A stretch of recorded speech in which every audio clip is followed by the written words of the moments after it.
All right, so we back again with another guest. I got my boy Dante. What's good, man? What's up, bro? All right, so I already talked to Justin. I already talked to Rayshawn.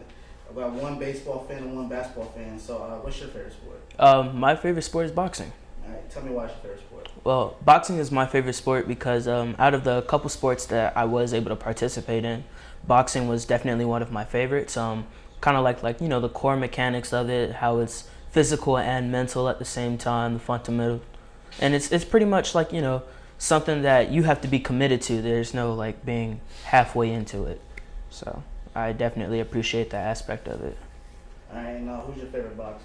My favorite boxer, I would say, is Muhammad Ali, and the reason I say that is because out of some fights that I have seen, Ali was a very different individual. He got into your head as well as facing off with you in the ring. So like things like minor tauntings and letting you exert all of your energy when you fight him, and then he comes out to you. That's just kind of an aspect that I could really appreciate because it highlights the aspect of, once again, saying that boxing is not only physical, but it's mental as well. Alright, so that's just the alarm. We're gonna ignore that right now. We're in the building. Production don't got a lot of money. Alright, so I became a boxing fan recently, and I know you told me earlier when we talked off set that you don't watch a lot of these new current boxers. Right. But you're a Floyd Mayweather fan? I know he recently retired.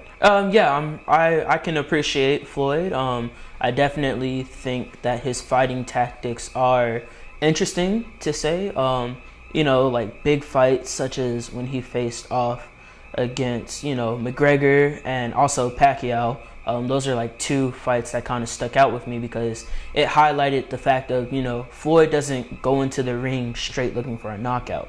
He'll play defensive as long as he needs to. He'll drag it out as long as he needs to. And when he finds that right opportunity to strike, he goes for it. All right. I like Floyd too. I'm a huge fan. Some people hate on him, but I'm a huge fan of Floyd. I also like some of the new boxers, Errol Spence Jr. I don't know, you never heard of him? He's a champ right now. Not really. But so you used to box, like you said you. Yes. How'd you get into that, like, and then what'd you do, like? Well, I trained at Biggs Boxing Gym in Decatur, Georgia, for about 6 months or so. It was definitely something to get accustomed to. I have a background in martial arts fighting, so transitioning from martial arts to boxing is very interesting. In martial arts, it's all about using your opponent as a weapon against themselves. Self-defense, things of using both your hands and your feet as well as your mind.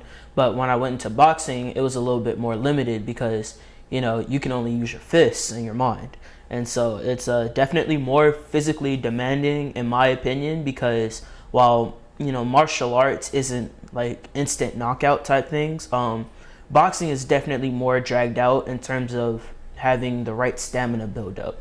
In martial arts, if a fight is going too long, like standing, maybe you might want to try a submission or something like that. In boxing, you have to stand tall, keep your hands up, and just keep going at it till the bell goes off or the opponent goes down. That's what's up, man. All right, well, that's what we got right now. Stick around for the big talk. We're going to have a bunch of, you want to explain our favorite sports or whatever. Okay. Yeah, appreciate it, man. No problem.